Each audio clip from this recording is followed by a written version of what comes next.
પહેલા આપણે જુરાસિક યુગમાં જવાનું છે. આપણે પગદંડી તૈયાર કરી છે, ત્યાં આપણે આવવાનું છે અને ત્યાં એક ચોરસ બનાવેલું છે, ત્યાંથી આપણે બહાર જવાનું નથી.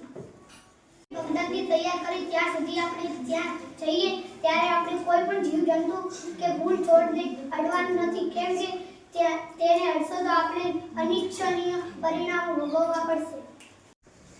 હવે બધા નીચે ઉતરી જાઓ. આપણે આવી ગયા છે. મેં સમય સેટ રાખ્યો છે, એમ જ આપણે તે ચોરસમાં જ રહેવાનું છે અને તે સમય પ્રમાણે ચાલવાનું છે. આપણે તે ચોરસથી બહાર જવાનું જ નથી. આવી જુઓ, ત્યાં પગદંડી છે, ત્યાં અમે એક ચોરસ બનાવ્યું છે, ત્યાં જઈને આપણે ઊભા રહીશું અને